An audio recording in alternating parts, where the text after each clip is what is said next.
എന്തിനാണ് ഈ സൂര്യനും ചന്ദ്രനും നേരെ വന്നത്? ഞാനൊരു കാര്യം നിങ്ങളോട് പറഞ്ഞു കൊടുക്കട്ടെയോ? മംഗലാപുരത്തേക്ക് പോകുന്ന റെയിൽ പാളത്തിൽ നിങ്ങൾ പോയാൽ മംഗലാപുരം റെയിൽ പാളത്തിൽ ഒരേ സമയത്ത് രണ്ട് തീവണ്ടികൾ മുഖാമുഖം വന്നുവത്രേ.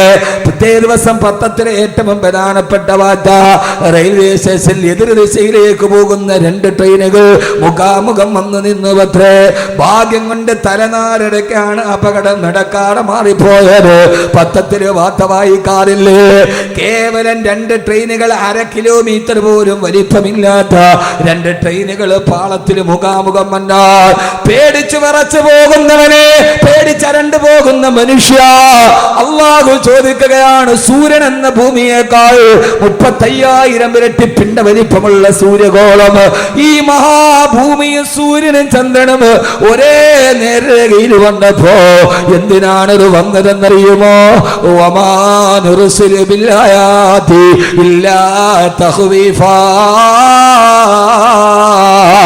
ചന്ദ്രഗ്രഹണ നിസ്കാരം നിർവഹിച്ചത് എന്തിനാ? ഞാൻ എന്റെ വിഷയത്തിലോട്ട് കടന്നു വരട്ടെ. അല്ലാഹു പറയാണ്, എന്തിനാണ് സൂര്യഗ്രഹണം നടന്നത്, എന്തിനാണ് ചന്ദ്രഗ്രഹണം വന്നത്? ഇതെല്ലാം ഒരേ രേഖയിൽ വന്നത് എന്തിനെന്നറിയോ?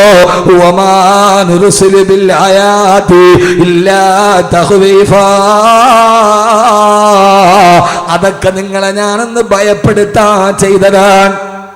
ആരാണ് പറയുന്നത്? അല്ലാഹ്. ഇവിടെ നോക്ക് നിങ്ങൾ, അല്ലാഹു പറയാണ്, ഞാനിതൊക്കെ ചെയ്തത് എന്തിനെന്നറിയോ?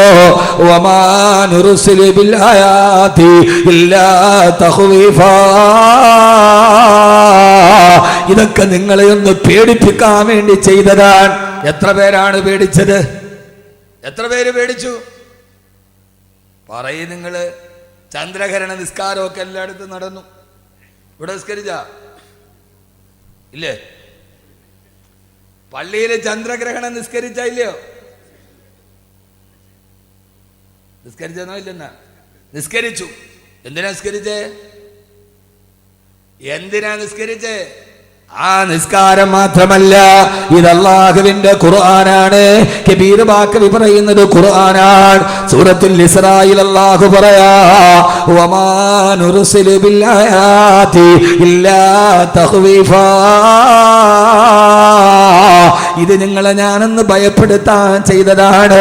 ഇനിയെങ്കിലും നിങ്ങൾ എന്നിലേക്ക് തിരിച്ചു വാ. ഹറാമുകളോട് വിട പറയ്, മദ്യപാനത്തോട് വിട പറയ്, പലിശയോട് വിട പറയ്, അല്ലാഹുവിലേക്ക് നിങ്ങൾ അടുത്തു വാ. വാപ്പ മക്കളോട് പറയാറില്ല, മക്കളെ പേടിപ്പിക്കാൻ വേണ്ടി പോലീസ് വരുന്നുണ്ട് മോനെ, ഭൂതം വരുന്നുണ്ട് മോനെ. എന്തിനാണ്? അവനോട് ഇഷ്ടമില്ലാഞ്ഞിട്ടല്ല, ഏറെ ഇഷ്ടമുള്ള അവൻ തന്നിലേക്ക് തിരിച്ചു വരാൻ ഒരു വാപ്പ കുഞ്ഞിനോട് പറയുന്നത് പോലെ അല്ലാഹു പറയാ, വമാ നുർസിലു ബിൽ ആയാതി ഇല്ലാ തഖ്വീഫാ. ഇതൊക്കെ അല്ലാഹു നിങ്ങളെ പേടിപ്പിക്കാൻ നൽകുന്നതാണ്. സഹോദരങ്ങളെ പേടിക്കണം. ഇതെങ്ങാനും ഒരേ ദിശയിൽ വന്നതെന്ന് കൂട്ടിമുട്ടിയാൽ അത് ലോകാവസാനത്തിലേക്ക് നടന്നു പോവുകയാണ്. അതുകൊണ്ട് ഈ ഗോളങ്ങൾ ഒരേ പാളത്തിൽ വരുമ്പോ അല്ലാഹനെ നിങ്ങൾ പേടിക്കണേ, അല്ലാഹുവിനെ നിങ്ങൾ സൂക്ഷിക്കണേ. വകൈമിൻ ആയത്തിൻ ഫിസ്സമാഇ വൽ അർളി യമറൂന അലൈഹാ വഹും അൻഹാ മുഅ്രിദൂൻ. അല്ലാഹു പറയാണ്, ഇങ്ങനെ എത്രയെത്ര അത്ഭുതങ്ങൾ ലോകത്ത് നിങ്ങൾ കണ്ടിട്ടും യമറൂന അലൈഹാ, അതൊക്കെ നിങ്ങൾ കാണുന്നുണ്ട്, പക്ഷേ വഹും അൻഹാ മുഅ്രിദൂൻ, അതൊക്കെ കണ്ടിട്ട് നിങ്ങൾ യാതൊരുവിധ പേടിയില്ലാതെ നടക്കുകയാണല്ലോ. അല്ലാഹു സൂര്യചന്ദ്രനെ സൃഷ്ടിച്ചത് നമുക്ക് മനസ്സിലാക്കാൻ വേണ്ടിയാണ്. ഒരർത്ഥം കൂടി ഞാൻ മാറി പറഞ്ഞാൽ ഒന്ന് നിങ്ങൾ നല്ല വല്ലാതെ ഒന്ന് ശ്രദ്ധിക്കുമോ? അല്ലാഹു തൗഫീഖ് നൽകി അനുഗ്രഹിക്കുമാറാകട്ടെ. അല്ലാഹു പേടിപ്പിക്കുകയാണ്. ഒന്നുകൂടി പറഞ്ഞാൽ ഒരു കാര്യം ഞാൻ നിങ്ങളോട് പറഞ്ഞുതരാം. വേറെ ഹദീസും ഖുർആനും ഒന്നും അല്ല, അത് ചിന്തിക്കാൻ അധികം സമയവും വേണ്ട. സൂര്യൻ എന്ന് പറയുന്നത് രാവിലെ ഉദിച്ചു വൈകുന്നേരം അസ്തമിക്കാറുണ്ട്, ഇല്ലേ? കാണാറുണ്ടോ രാവിലെ സൂര്യൻ ഉദിക്കുന്നത്? കാണാറുണ്ടോ? എഴുന്നേൽക്കൂല സമയത്തൊന്നും. രാവിലെ സൂര്യൻ ഉദിക്കുന്നത് കണ്ടിട്ടില്ലേ? നട്ടുച്ച നേരത്ത് വന്ന് തലയുടെ മുകളിൽ നിൽക്കുന്നത് കണ്ടിട്ടില്ലേ? വൈകുന്നേരം സൂര്യൻ അസ്തമിക്കുന്നത് കണ്ടിട്ടില്ലേ? എന്തിനാ സൂര്യാസ്തമയവും സൂര്യോദയവും? ഒന്ന് പറയും. സൂര്യൻ ഉദിക്കുന്നത് സൂര്യൻ അസ്തമിക്കുന്നതും വെറുതെ ഈ ആകാശത്തിന്റെ മുകളിൽ ഇങ്ങനെ ഉദിക്കുക അസ്തമിക്കുകയും ചെയ്യുന്ന എന്തിനാ? എത്ര നാളുകൊണ്ട് നമ്മൾ കാണുന്ന കാഴ്ചയാണിത്. എന്തിനാണിത്? അറിയില്ല. ഇച്ചിരി വെള്ളം തരിക. അറിയില്ല. ഒരാൾക്ക് ജീവിതത്തിന് നന്നാവണമെങ്കിൽ സൂര്യനെ നോക്കിയാൽ മതി. ആരെ നോക്കിയാൽ മതി? വാള് പറയല്ല, വാള് കേൾക്കണ്ട, ഒന്നും നോക്കണ്ട. നിങ്ങൾക്ക് നന്നാവണമെന്ന് ചെറുപ്പക്കാരെ ആഗ്രഹമുണ്ടോ? നിങ്ങൾ സൂര്യനെ നോക്കിയാൽ മതി. നിങ്ങൾ അന്തം വിട്ട് നോക്കുകയാണ്. ഇപ്പോൾ ഇയാളിപ്പോൾ എന്താ പറയണത്? ഞാൻ ഇങ്ങനെയൊക്കെ പറയൂ. അതാണ് എൻ്റെ ഒരു ശൈലി. എല്ലാവരും പറഞ്ഞത് തന്നെ പറയുന്നതിൽ നല്ലത്. 7 ദിവസം ആകുന്നുണ്ട്. എല്ലാവരും പറയുന്നതിന് നല്ല വേറിട്ടൊന്ന് പറയലല്ലേ. ഞാനിന്ന് പറയുന്നത് സൂറത്തുൽ മുൽക്കിൻ്റെ 2 ആയത്താണ്. അപ്പോൾ കബീർ വാക്കവിയുടെ വാത് കഴിഞ്ഞപ്പോൾ എന്ത് കിട്ടി? സൂറത്തുൽ മുൽക്കിൻ്റെ ആദ്യത്തെ 2 ആയത്ത് നന്നായിട്ട് പഠിച്ചു. ലാഭായില്ലേ? പിന്നെ ബാക്കി പഠിച്ചാൽ മതിയല്ലോ.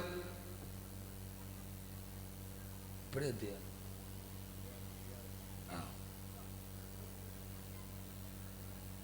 അള്ളാഹുവിന്റെ ഖുർആൻ പറയുകയാണ്, അള്ളാഹു സൂര്യനെ നൽകിയതെന്തിനാണ്? അള്ളാഹു ചന്ദ്രനെ നൽകിയതെന്തിനാണ്? സഹോദരങ്ങളെ, സഹോദരിമാരെ, ഇന്ന ഫീ ദാലിക ലആയാതിൻ ലിഉലിൽ അൽബാബ്. ഇതിൽ ചിന്തിക്കുന്നവർക്ക് ദിട്ടാന്തമുണ്ട്. എന്തിനാണ് അള്ളാഹു സൂര്യനെ നൽകിയതെന്നറിയോ? രാവിലെ സൂര്യോദയം നടക്കുമ്പോൾ അത് നമ്മുടെ സൂര്യോദയത്തിന് നമ്മുടെ ജീവിതവുമായി ബന്ധമുണ്ട്. രാവിലെ സൂര്യൻ ഉദിക്കുകയാണ്. കിഴക്കിന്റെ ചക്രവാളത്തിൽ ഇരുട്ടിനെ കീറി മുറിച്ചുകൊണ്ട് ഇരുട്ടിൽ നിന്ന് സൂര്യൻ മെല്ലെ മെല്ലെ ഉയർന്നു വരികയാ. പൊന്നുമോനെ, അത് നിന്റെ ജനനമാണ്. ഇരുട്ടിന്റെ ഉള്ളിൽ നിന്ന് മെല്ലെ മെല്ലെ സൂര്യൻ വെളിയിലേക്ക് വരുമ്പോ ഉമ്മാന്റെ ഗർഭാശയം എന്ന ഇരുട്ടിൽ നിന്ന് മെല്ലെ ഭൂമിയുടെ വെളിച്ചത്തിലേക്ക് നീ കടന്നു വരികയാണ്. സൂര്യോദയം നിന്റെ ജനനമാണ്, നിന്റെ പ്രസവമാണ്. പിന്നെ ആ സൂര്യൻ മെല്ലെ മെല്ലെ മുകളിലേക്ക് ഉയരുന്നു. അത് വെറുതെ വെറുതെ മെല്ലെ പടിഞ്ഞാറോട്ട് സഞ്ചരിക്കുകയാണ്. വെറുതെ സൂര്യൻ ഇങ്ങനെ വെളിച്ചം കൂടി കൂടി വരുന്നു. അതുപോലെ നിന്റെ ബാല്യവും നിന്റെ കൗമാരവുമാണ്. മെല്ലെ മെല്ലെ വെളിച്ചം കൂടി കൂടി, കാലിന് ബലം കൂടി, കയ്യിന് ബലം കൂടി, മുഖത്ത് മീശസ്ഥാനം പിടിച്ച് മെല്ലെ മെല്ലെ നിന്റെ ബാല്യവും കൗമാരവുമാണ്. അവസാനം സഞ്ചരിച്ച് സഞ്ചരിച്ച് സൂര്യനിരാ നടുത്തലയുടെ നെടും തലയുടെ മുകളിൽ നട്ടുച്ച നേരത്ത് കത്തിച്ചൊലിച്ചു നിൽക്കുകയാണ്. ആർക്കും അടുക്കാൻ പോലും കഴിയാത്ത സൂര്യന്റെ ചൂടോട് സൂര്യൻ ഇങ്ങനെ കത്തിച്ചൊലിച്ചു നിൽക്കുകയാണ്. പൊന്നുമോനെ, അത് നിന്റെ യൗവനമാണ്. ആർക്കും അടുക്കാൻ കഴിയാതെ കത്തിച്ചൊലിച്ച് തിളച്ചു നിൽക്കുന്ന നിന്റെ യൗവനം. തട്ടുച്ച നേരത്ത് സൂര്യൻ കുതിച്ചു നിൽക്കുന്നത് അത് നിന്റെ യൗവനത്തെ ഓർമ്മപ്പെടുത്തുകയാണ്. ആർക്കും അടുക്കാൻ കഴിയാത്ത യൗവനം, ഒരാളുടെ ഉപദേശം സ്വീകരിക്കാത്ത യൗവനം, ആരുടെ അടുക്കലേക്ക് നന്മകൾ സ്വീകരിക്കാത്ത യൗവനം, ആ യൗവനമാണ് നിന്നെ നട്ടുച്ച നേരത്ത് നിൽക്കുന്ന സൂര്യന്. ഈ ചെറുപ്പക്കാരാ, ആ യൗവനം കഴിഞ്ഞാൽ പിന്നെ സൂര്യൻ അങ്ങോട്ട് പടിഞ്ഞാറോട്ട് സഞ്ചരിക്കലായി. മെല്ലെ മെല്ലെ സൂര്യന്റെ പ്രകാശത്തിന് കുറവ് വരികയാണ്. സൂര്യൻ മെല്ലെ ക്ഷയിക്കുകയാണ്. അത് നിന്റെ മധ്യവാർദ്ധക്യത്തിലേക്കുള്ള യാത്രയാണ്. നിന്റെ തലമുടി നരക്കുന്നു, നിന്റെ കൈകാലുകൾക്ക് ശക്തി കുറയുന്നു, നിന്റെ കൈകാലുകൾ ബലഹീനമാകുന്നു. അത് നിന്റെ മധ്യവാർദ്ധക്യത്തിലേക്കുള്ള യാത്രയാണ്. ബഹുമാനപ്പെട്ട പാണക്കാട് സയ്യിദ് ബഷീർ അലി ശിഹാബ് തങ്ങൾ മഹനീയമായ വ്യക്തിത്വത്തിലേക്ക് മഹാനവറുകളുടെ ആത്മീയ സാന്നിധ്യം നടന്നു വരികയാണ്. സഹോദരങ്ങളെ, സഹോദരിമാരെ, കത്തിച്ചൊലിച്ചു നിൽക്കുന്ന ഈ സൂര്യൻ അത് നിന്റെ യൗവനത്തെയാണ് പ്രസരിപ്പിക്കുന്നത്. ആ സൂര്യൻ മെല്ലെ മെല്ലെ പടിഞ്ഞാറോട്ട് സഞ്ചരിച്ചു. സൂര്യന്റെ പ്രകാശം കുറഞ്ഞു കുറഞ്ഞു വരുന്നു. നിന്റെ തലമുടി നരക്കാൻ തുടങ്ങുന്നു, നിന്റെ കാല് തളരാൻ തുടങ്ങുന്നു, നിന്റെ ശരീരത്തിന്റെ ശക്തി ക്ഷയിക്കുന്നു. നീ വാർദ്ധക്യത്തിലേക്ക് നടന്നു പോകുന്നു. അവസാനം നിന്നെ മധ്യവാക്യത്തിലെത്തുമ്പോ വൈകുന്നേരമാകുമ്പോ സൂര്യന്റെ പ്രഭ അസ്മിക്കാൻ പോവുകയാണ്. നിന്റെ 50 വയസ്സ് കഴിഞ്ഞു. അവസാനം പടിഞ്ഞാറൻ ചക്രവാളത്തിലേക്ക് സൂര്യൻ ഇങ്ങനെ മെല്ലെ മെല്ലെ താടുമ്പോ നിന്റെ സക്കറാത്തിന്റെ വേദനയിൽ നീ പെടയുകയാണ്. നോക്കി നോക്കി നിൽക്കവേ ആ സൂര്യഗോളം അറബിക്കടലിന്റെ തിരമാലകളുടെ ഉള്ളിലെ കൂളിയിട്ട് പോയി. ഇനി സൂര്യനെ കാണുന്നില്ലല്ലോ. നീയുമതാ മണ്ണിന്റെ അടിയിലേക്ക് നടന്നുപോയി. നിന്നെ മേലാരോ മണ്ണിട്ടു മൂടി. ഇനി നിന്നെ കാണാൻ കഴിയുന്നില്ലല്ലോ. സൂര്യാസ്തമനം നിന്റെ മരണമാണ്, സൂര്യോദയം നിന്റെ ജനനമാണ്. മധ്യാഹ്ന നേരത്ത് കത്തിച്ചൊലിക്കുന്ന സൂര്യൻ നിന്റെ യൗവനമാണ്.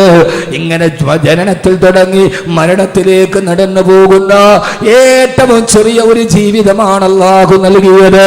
അതുകൊണ്ടാണ് അല്ലാഹു സുബ്ഹാനഹു വ തആല സൂറത്തുൽ മുൽക്കിന്റെ 2-ാമത്തെ ആയത്ത് പറഞ്ഞത്, അല്ലദീ അല്ലാഹു ആരെന്നറിയുമോ? അല്ലദീ ഖലഖൽ മൗത വൽ ഹയാ ലിയബ്ലുവക്കും അയ്യുക്കും അഹ്സനു അമലാ. അല്ലദീ ഖലഖൽ മൗത, അവനാണ് മരണത്തെ സൃഷ്ടിച്ചത്, വൽ ഹയാ, അവനാണ് ജീവിതത്തെ സൃഷ്ടിച്ചത്. യഥാർത്ഥത്തിൽ സഹോദരങ്ങളെ, ഞാൻ ഇന്ന് പറയാൻ പോകുന്ന വിഷയത്തിന്റെ മർമ്മപ്രധാനമായ ഭാഗം അല്ലാഹു സുബ്ഹാനഹു വ തആല ജീവിതത്തെക്കുറിച്ച് പറഞ്ഞപ്പോ ഈ ഭൂമിയിലെ ജീവിതത്തെ ഖുർആൻ ഒരു ജീവിതമായി പരിഗണിച്ചിട്ടില്ല. അല്ലാഹുവിന്റെ ഖുർആൻ ഒരു സ്ഥലത്തും അതൊരു ജീവിതമായി പരിഗണിച്ചിട്ടില്ല. അല്ലാഹു പറഞ്ഞത് അല്ലദീ ഖലഖൽ മൗത, അവനാണ് മരണത്തെ സൃഷ്ടിച്ചത്, വൽ ഹയാ, അവനാണ് ജീവിതത്തെ സൃഷ്ടിച്ചത്. അപ്പൊ യഥാർത്ഥ ജീവിതം മരണത്തിന് ശേഷമുള്ള ജീവിതമാണ്.